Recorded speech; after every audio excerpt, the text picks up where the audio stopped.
అందరికీ నమస్కారం. ఆధ్యాత్మిక రథాన్ని భూమార్గం పట్టించిన వివేకానందుడు. స్వామి వివేకానందుడు కేవలం ఒక హిందూ తత్వవేత్త మాత్రమే కాదు, సామాన్య జనంతో మమేకమై ఒంటిపూట ముతక కుళ్ళిన తిండితో చాలీచాలని వస్త్రాలతో 10 సంవత్సరాల పాటు యావత్ భారతదేశంలో పర్యటించి దేశంలో నెలకొన్న నైరాశ్యాన్ని, పేదరికాన్ని, విదేశీ పాలనా దౌష్ట్యాన్ని, మూఢనమ్మకాలని, అస్పృశ్యత పాటించే అమానుష కుల వ్యవస్థని అర్థం చేసుకొని భారత యువతను మేల్కొల్పడానికి నూతన తాత్విక శంఖారావాన్ని పూరించాడు. తన అనుభవాలను చెబుతూ 30 రోజుల వరకు నిల్వ ఉండే ఎండు రొట్టెలను భిక్షగా స్వీకరించి వాటిని తినేటప్పుడు నోట నెత్తురు కారిదని చెప్పుకున్నాడు. దేశ పర్యటనలో ఆయన వద్ద ఒక కమండలం, చేతికర్ర, భగవద్గీత, ది ఇమిటేషన్ ఆఫ్ క్రీస్తు అనుకరణ అనే పుస్తకాలు మాత్రమే ఉండేవి. ఎవరైనా తమంత తాముగా దానంగా ఆహారం ఇస్తే తప్ప తినేవాడు కాదు. ఒక్కోసారి 3-4 రోజులు పస్తులు గడపవలసి వచ్చేదని ఆయన చెప్పుకున్నాడు. ఎవరి నుండి ఆయన డబ్బులు తీసుకునేవారు కాదు. కాలినడకనే ఎక్కడికైనా వెళ్ళేవారు. ఎవరైనా బలవంతం చేయడానికి చూస్తే రైలు టికెట్ మాత్రం తీసుకునేవారు. ఖేత్రీ మహారాజు ఆస్థానంలో ఆయనకు విలువైన కానుకలు ఇస్తే తిరస్కరించాడు. స్వామి వివేకానందుడు కలకత్తాలో జనవరి 2, 1883 నాడు జన్మించాడు. అమెరికాలోని షికాగోలో జరిగిన విశ్వమత సమ్మేళనంలో అన్ని మతాల సత్యం ఒకటే, కానీ పండితులు వివిధ రకాలుగా వర్ణిస్తారనే ఏకం సత్ విప్రాహ బౌద్ధ వదంతి అనే సనాతన ఉపనిషద్వాణిని వినిపించి జగద్విఖ్యాతి చెందాడు. అదే సభలో సహనాన్ని, సర్వమత సమానత్వాన్ని, సర్వమత సత్యత్వాన్ని లోకానికి బోధించి సనాతన ధర్మం నా ధర్మమని గర్విస్తున్నాను, సర్వమత సహనాన్నే కాక సర్వమతాలు సత్యమేనని మేము విశ్వసిస్తామని చాటాడు. అయితే అతను ఛాందసవాది కాదు. నా మటుకు నేను వేదాలలో హేతువాదంతో సరిపడే ఆ భాగాలను మాత్రమే అంగీకరిస్తాను. దేవుని గురించిన జ్ఞానమంతా వేదాల్లోనే కలగడం కుతర్కం. వేదాలలో హేతువాదంతో సరిపడే భాగాలు మాత్రమే అసలు వేదాలని, తక్కినవేవి వేదాలు కావని మనువు ఒకచోట చెప్పాడు. ప్రపంచంలో ఉన్న మత గ్రంథాలన్నిటిలో వేదాలు మాత్రమే వేదాధ్యయనం సైతం అప్రధానం అంటున్నాయని వివేకానందుడు స్పష్టం చేశాడు. శ్రీ వివేకానంద సాహిత్య సర్వస్వం 8వ సంపుటం. హేతువాదం గురించి వివేకానంద ఏమన్నాడో తెలుసుకుందాం. మత గ్రంథాలు, మత బోధకులు చెప్పింది గుడ్డిగా విశ్వసించకుండా హేతువాద బుద్ధిచే సత్యాన్ని అర్థం చేసుకున్నప్పుడు దాని అనుభూతి హృదయానికి కలుగుతుంది. అనుభూతి కలిగేది హృదయంలోనే కదా. ఈ విధంగా ఏకకాలంలో బుద్ధిలోనికి, హృదయంలోకి వెలుతురు ప్రవేశిస్తుందని వివేకానందుడు వివరించాడు. శ్రీ వివేకానంద సాహిత్య సర్వస్వం 8వ సంపుటం. నిజమైన మత బోధనకు మొదటి పరీక్ష ఏమిటంటే అది హేతువిరుద్ధంగా ఉండకూడదని చెప్పాడు. Complete works of Swami Vivekananda volume 2. హేతువాదంపై మత వైఖరిని ప్రశ్నిస్తూ మతం ప్రకటించే అన్ని సత్యాలు హేతువాదం ద్వారా నిరూపించగలగాలి. నేను హేతువాదానికి కట్టుబడి ఉంటాను. ఎందుకంటే ఎన్ని లోపాలు ఉన్నప్పటికీ దాని ద్వారా మాత్రమే సత్యాన్ని తెలుసుకునే అవకాశం ఉంది. ఇతర మార్గాల వల్ల సత్యాన్ని గ్రహించే అవకాశం ఏ కోశానా లేదు. అందువల్ల మనం హేతువాదాన్ని అనుసరించాలి. అంతేకాదు, హేతువాదం ద్వారా ఏ రకమైన నమ్మకానికి రాని వారి పట్ల కూడా సానుభూతి కలిగి ఉండాలి. ఏవో గ్రంథాలను ప్రామాణికంగా తీసుకొని గుడ్డిగా 2 కోట్ల మంది దేవుళ్ళను నమ్మే కంటే మానవజాతి నాస్తికులుగా మారిపోతే మంచిది. నేను హేతువుని నమ్ముతాను. ప్రామాణిక అధికారం వల్ల సమాజానికి ఎంత చెడు జరిగిందో చూశాను కాబట్టి హేతువాదాన్ని అనుసరిస్తానని స్పష్టం చేశాడు. అనుష్ఠాన వేదాంతం అనే పుస్తకంలో ఈ విషయాన్ని వివేకానందుడు చెప్పాడు. విజ్ఞాన శాస్త్రంలో ప్రకృతి సూత్రాలను నిరూపించే హేతువాద పద్ధతులను మతాలు చెప్పేవాటిని నిర్ధారించడానికి కూడా ఉపయోగించాలని ప్రశ్నించి సమాధానంగా నా ఉద్దేశంలో అవుననే చెబుతాను. ఇది ఎంత త్వరగా జరిగితే అంత మంచిది. ఒకవేళ అలాంటి హేతువాద పరిశోధన ఫలితంగా ఒక మతం అంతమైతే అది అంతకాలం పనికిరాని అయోగ్యమైన మూఢనమ్మకమని అర్థం. అది ఎంత త్వరగా అంతమైతే అంత మంచిదని స్పష్టం చేశాడు. ఇది పవిత్ర గ్రంథాలను నమ్మే అన్ని మతాలకు వర్తిస్తుందని చెబుతూ మా మతమే సత్యమని, తక్కిన మతాలు అసత్యాలని క్రిస్టియన్లు, ముస్లింలు తమ పవిత్ర గ్రంథాలను ప్రమాణంగా చూపుతారు. దీన్ని ఎలా పరిష్కరిస్తాం? ముమ్మాటికి వారి పవిత్ర గ్రంథాలు ప్రమాణంగా కాదు. ఎందుకంటే తమలో తాము కలహించుకునే గ్రంథాలలో ఒక దానిని న్యాయ నిర్ణేతలను చేయలేము. అందువల్ల ఈ పవిత్ర గ్రంథాలన్నింటికన్నా సర్వజనీనమైన, ప్రపంచంలోని అన్ని నైతిక సూత్రాల కన్నా ఉన్నతమైనది, వివిధ దేశాల ఆదర్శాల గొప్పదానాన్ని కొలిచేది వేరే ఉందని మనం అంగీకరించక తప్పదు. మనం దీనిని ఖచ్చితంగా, స్పష్టంగా, ధైర్యంగా ప్రకటించకపోయినప్పటికీ మనం హేతువాదాన్ని ఆశ్రయిస్తున్నామనేది సుస్పష్టం అని చెబుతూ, మతాల సత్యాన్ని నిరూపించేది మనిషి స్వాభావిక సత్యమే కానీ పవిత్ర గ్రంథాలు కాదు. మనిషి ఈ గ్రంథాలను తయారు చేశాడు. మనిషిని తయారు చేసిన గ్రంథాలను మనం ఇంతవరకు చూడలేదని నిర్మోహమాటంగా చెప్పాడు. Complete works of Swami Vivekananda volume 1. ఇదివరకటి మతోపదేశకుల పట్ల తన వైఖరిని స్పష్టం చేస్తూ, కొన్నిసార్లు ప్రాచీన తాత్వికుల బోధనలతో నేను ఏకీభవించినప్పుడు నేను సరైన మార్గంలో వెళ్తున్నానని భావిస్తాను. వాళ్ళు నాతో ఏకీభవించినప్పుడు వారు సరిగ్గానే చెప్పారని మరికొన్నిసార్లు తలపోస్తాను. స్వతంత్రంగా ఆలోచించడాన్ని నేను ఇష్టపడతాను. పవిత్ర బోధకుల నుండి పూర్తిగా స్వతంత్రంగా ఉండాలని నేను నమ్ముతాను. వారిని గౌరవించు, కానీ మతాన్ని స్వతంత్ర పరిశోధనగా చూడు. వారు ఎలా తమ మార్గాన్ని కనుగొన్నారో నేను కూడా నా జ్ఞానజ్యోతిని స్వయంగా వెతుక్కోవాలని చెప్పాడు. స్వామి వివేకానంద ఆన్ హిమ్సెల్ఫ్ అనే పుస్తకంలో ఈ విషయాన్ని చెప్పారు. దేశభక్తి గురించి వివేకానంద ఏం చెప్పాడో తెలుసుకుందాం. క్రీస్తు శకం 11వ శతాబ్దం నుండి విదేశీ దాడుల ఆక్రమణల వల్ల 18వ శతాబ్దం నుండి సుమారు 200 సంవత్సరాల వరకు పాశ్చాత్య దాస్య శృంఖలాలలో మగ్గి తమ జాతీయతపైనే అపనమ్మకంతో, ఆత్మన్యూన్యతా భావంతో రోగగ్రస్తులైన భారతీయులను చైతన్యవంతులు చేసినవాడు వివేకానందుడు.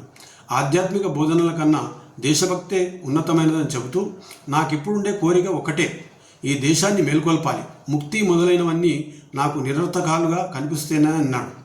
శంకరాచార్యుడు అద్వైత సిద్ధాంతాన్ని పండిత వర్గాల్లో ప్రతిష్ఠిస్తే తాను సాంసారిక జీవితంలో, సమాజంలో వెదజల్లడానికి పుట్టానని చెప్పుకున్నాడు. శ్రీ వివేకానంద సాహిత్య సర్వస్వం 8వ సంపుటం. అమెరికాలో మత మార్పిడులపై మాట్లాడుతూ, నేను మిమ్మల్ని ఒక కొత్త మతంలోకి మార్చడానికి రాలేదు. మిమ్మల్ని మీ మతంలోనే నిలబెట్టాలన్నదే నా కోరిక. నిజమైన క్రైస్తవుడు అసలైన హిందువే. అసలైన హిందువు నిజమైన క్రైస్తవుడే అని హిందూ మతంలోని ఆధ్యాత్మికతను క్రిస్టియన్ మిషనరీల మధ్య తేడాన్ని వివరించాడు. శ్రీ వివేకానంద జీవిత చరిత్ర శ్రీ చిరంతనానంద స్వామి రాసిన పుస్తకంలో ఈ విషయం చెప్పారు. భారతీయ సంస్కృతికి సంబంధించిన వివరాలు ఎక్కువగా సంస్కృతంలో ఉన్నందున సంస్కృతంతో పాటు పాశ్చాత్య విజ్ఞాన శాస్త్రాన్ని అధ్యయనం చేయాలి. దేశ చరిత్రను పాశ్చాత్య విజ్ఞాన శాస్త్ర పరిశోధనల ఆధారంగా భారతీయులు రాయాలని సూచించాడు. స్వామి వివేకానంద ఆన్ హిమ్సెల్ఫ్, ఆయన గురించి ఆయన రాసిన పుస్తకంలో చెప్పుకున్నాడు ఆయన. అలాగే స్త్రీ విద్య గురించి, ఆయన స్త్రీల స్వావలంబన గురించి కూడా చెప్పాడు. తన జీవితంలో జరిగిన విషాద సంఘటనను ఒక లేఖలో పేర్కొంటూ వివేకానందుడు స్త్రీలను తప్పనిసరిగా విద్యావంతులను చేయాలని బోధించాడు. బాల్యం నుండి తనకు అత్యంత ప్రీతిపాత్రమైన తన సొంత చెల్లెలు ఛాందసవాదులైన అత్తవారింట సర్దుకోలేక ఆత్మహత్య చేసుకుంది. ఈ సంఘటన వల్ల ఎంతో వేదనకు గురై స్త్రీలకు విద్య నేర్పాలి, వారు తమ సొంత కాళ్ళ మీద నిలబడేట్లు తీర్చిదిద్దాలని స్త్రీ విద్య ఆవశ్యకతను చెప్పాడు. హిందూ మతం గురించి వివేకానంద చాలా చోట్ల చెప్పాడు. ఆయన దాన్ని చెప్తూ, ఆచరణలో ఉపయోగపడేది మతం అని అతని నమ్మకం. అందుకే బలమే మతం, బలం కన్నా ఉత్కృష్టమైనది ఏదీ లేదు. బలహీనుడు ఆత్మను పొందలేడని ముండక ఉపనిషత్తులో చెప్పారని, నాయం ఆత్మ బలహీనో నలభ్యం అని అశ్విని కుమార్ అనే తన శిష్యునికి సమాధానం ఇచ్చాడు. భగవద్గీత పఠనం కన్నా ఫుట్బాల్ ఆట ఎక్కువ మేలు చేస్తుందని చెప్పాడు. హిందూ మతం అన్ని రకాల తాత్విక భావాల సుహృద్భావ సమ్మేళనమని వివేకానందుడు పేర్కొన్నాడు. హిందూ మతం గురించి వివరిస్తూ, ఆధునిక శాస్త్ర సాంకేతిక ఆవిష్కరణలు, పునరుద్ఘాటించే అత్యున్నత ఆధ్యాత్మిక భావాల వేదాంతం మొదలుకొని అనేక కాల్పనిక పౌరాణిక గాథలతో నిండిన రకరకాల దేవతల విగ్రహారాధన, బౌద్ధంలోని అజ్ఞేయవాదం, జైన మతంలోని నాస్తికత్వం వరకు అన్నింటినీ హిందూ మతంలో స్థానం ఉందని నిర్వచించాడు. స్వామి వివేకానంద అండ్ హిమ్సెల్ఫ్ అనే పుస్తకంలో ఈ విషయాన్ని చెప్పాడు. దేశభక్తిని, మతాన్ని కలగాపులగం చేశాడు వివేకానందుడు. మన మాతృభూమికి మతమే మూలాధారం, మతమే వెన్నుముక. మతం అనే పెద్ద శిలపై మన జాతీయ సౌధం నిర్మించబడి ఉందని భావించాడు. లెండి మేల్కొనండి అనే పుస్తకంలో వివేకానందుడు ఈ విషయం చెప్పాడు. అయితే అతను ఆశించింది సంకుచిత మతతత్వం కాదు, అన్ని మతాలను ఇమిడ్చుకునే సమ్మిశ్రిత మతం. అలాంటి విశ్వజనీన మతం తన వ్యవస్థలో హింసాద్వేషాలకు కించిత్తైనా చోటివ్వక సమస్త స్త్రీ పురుషులు భగవత్ స్వరూపులనే గుర్తిస్తూ తన యథార్థ దివ్య స్వరూపాన్ని ప్రతి ఒక్కరు గ్రహించి మానవజాతికి తోడ్పడడమే ప్రధాన ఆశయంగా భావిస్తుందని చెప్పాడు. ఇది కూడా లెండి మేల్కొండ అనే పుస్తకంలో వివేకానందుడు తన భావాలను పంచుకున్నాడు. కులతత్వం గురించి వివేకానందుడు చాలా స్పష్టంగా చెప్పాడన్నమాట. హిందూ మతంలో పాతిపోయిన కులతత్వాన్ని, అస్పృశ్య ఆచారాలను నిరోధిస్తూ నేటి భారతీయులు హిందువులు గారు, వేదాంతులు గారు, వారు నన్ను ముట్టుకో కాని మతస్థులు, వంట ఇల్లే వారి దేవాలయం, వంటకుండలే వారి దేవతలు. ఈ స్థితి శీఘ్రంగా తొలగిపోవాలి. ఇక అస్పృశ్యులు అనబడు మాలమాదిగలు, పాకివాళ్ళు తదితరుల దగ్గరికి పోయి చెప్పండి, మీరే భారత జాతి ప్రాణం, మీ అందే ప్రపంచ పరివర్తనను కలిగించే శక్తి కలదు, లేవండి, బంధ విముక్తులు కండి. శ్రీ వివేకానంద జీవిత చరిత్ర శ్రీ చిరంతానంద స్వామి రాసిన పుస్తకంలో వివేకానందుడు ఇట్లా చెప్పారన్నమాట. రామకృష్ణ పరమహంస జయంతి నాడు 50 మంది బ్రాహ్మణేతరులకు యజ్ఞోపయుతం ధరింపజేసి దీక్ష ఇచ్చాడు. మ్లేచ్చులైన 400 మందికి పైగా ఉన్న ఆయన విదేశీ శిష్యులకు మంత్రదీక్ష ఎలా ఇస్తారని ఆయన శిష్యుడు ప్రశ్నిస్తే తన శిష్యులందరూ బ్రాహ్మణులేనని బదులిచ్చాడు. నాస్తికత్వానికి కొత్త నిర్వచనం ఇచ్చాడు వివేకానందుడు. మత విశ్వాసాల కన్నా ఆత్మవిశ్వాసమే మిన్న అని చాటి చెబుతూ ప్రపంచంలోని చాలా మతాలు మనిషికి వెలుపల ఉండే వ్యక్తిగత దేవుణ్ణి నమ్మని వాడిని నాస్తికుడని నిందిస్తాయి. కానీ తనపై తనకు విశ్వాసం లేనివాడు నాస్తికుడని వేదాంతం చెబుతుందని వివేకానందుడు కొత్త నిర్వచనం ఇచ్చాడు. అంతేకాదు, వేదాంతం పాపం అనే భావనను గుర్తించదు, కేవలం పొరపాటును మాత్రమే గుర్తిస్తుంది. అన్నింటికన్నా మహా పొరపాటు ఏమిటంటే నీవు బలహీనుడు, పాపాత్ముడవు, నికృష్టుడు అనుకోవడం అని వేదాంతం చెబుతుందని ఆచరణాత్మక ఆధ్యాత్మికతని స్పష్టం చేశాడు. ఊహాజనిత కాల్పనిక ఆదర్శాలను వెక్కిరిస్తూ తన స్వార్థాన్ని, స్వసుఖానుభవాన్ని వదిలి ఉన్నతాదర్శాలను పాటించాలని ఎవరైనా చెబితే అది ఆచరణ సాధ్యం కాదు. నా స్వార్థంతో సమన్వయం చేయగల ఆదర్శాలంటే నేను ఎగిరి గంతేస్తానని అనుష్ఠాన వేదాంతం అనే గ్రంథంలో వివేకానందుడు చెప్పాడు. విశ్వం మనిషి ఏకత్వాన్ని, మానవత్వాన్ని తాత్వికంగా ప్రతిపాదిస్తూ కేవలం ఒకే జీవితం, ఒకే ప్రపంచం, ఒకే అస్తిత్వం ఉంది, ఉన్నది ఒకటే, గుణాత్మకంగా వేరే అయినా అన్నింటికీ స్వభావం ఒకటే అని చాటాడు. మానవత్వమే అన్ని మతాలకు మూలమని వివరిస్తూ దేవుడు తన ప్రతిరూపంగా మనిషిని సృష్టించలేదు, మనిషే దేవుళ్ళని సృష్టించాడు, మనమే దేవుళ్ళ మూల రూపాలం, మనిషే వాస్తవంగా పూజనీయమైన ఏకైక దేవుడని ఆచరణాత్మక వేదాంతం చెబుతుందని వివేకానందుడు పేర్కొన్నాడు.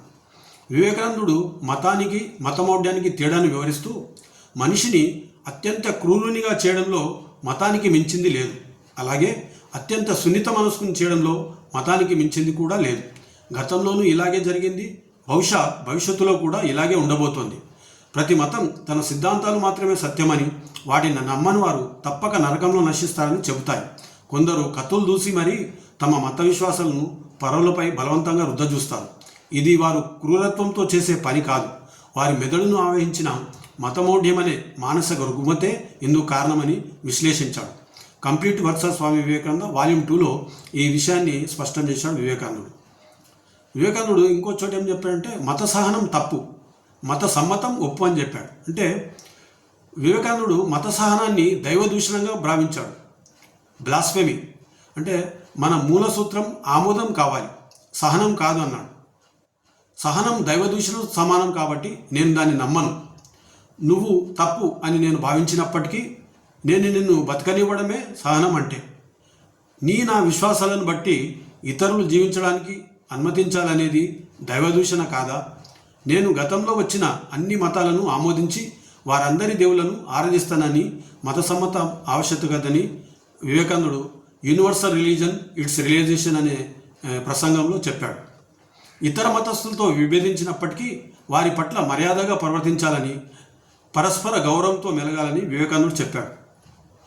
1896లో వివేకానందుడు నేపిల్స్ నుండి స్వదేశానికి నౌకలో తిరిగి వస్తుండగా 2 క్రైస్తవ మత ప్రచారకులు ఆయనతో క్రిస్టియన్ మత ఔన్నత్యం గురించి వాదించారు. వారు పదే పదే హిందూ మతాన్ని అపహాస్యం చేస్తూ హేళనగా దూషించడంతో వివేకానందుడు వారిలో ఒకరిని చొక్కా పట్టుకొని ఇంకా ఎక్కువగా వాగావంటే సముద్రంలోకి విసిరేసేస్తానని బెదిరించాడు. ఆ తర్వాత ఆ ప్రచారకుడు ఎంతో మర్యాదగా అతనితో మాట్లాడాడు. స్వామి వివేకానంద పుస్తకం, స్వామి జ్ఞానానంద రాసిన పుస్తకంలో ఈ విషయాన్ని వివరించారు. సనాతన హిందూ మతంను ఆధునిక శాస్త్రీయ హేతువాద దృక్పథంతో మానవతావాదంతో సమన్వయం చేసి యువతను మేల్కొల్పిన ఏకైక ఆచరణాత్మక తాత్వికుడు వివేకానందుడు. షికాగోలో సర్వమత మహాసభ వల్ల ఏమి సాధించిందనే ప్రశ్నకు మేరీ లూయి బర్క్ అనే వివేకానంద శిష్యురాలు ఇలా చెప్పింది. బహుశా మతమౌఢ్యులు మరింత మతమౌఢ్యాన్ని సంతరించుకున్నారు, విశాల హృదయులు మరింత విశాల హృదయులు అయ్యారని అభిప్రాయపడింది. వివేకానందుని రచనలు చదివినవారు అలా కాకుండా అందరూ విశాల హృదయులు కావాలని ఆశిద్దాం.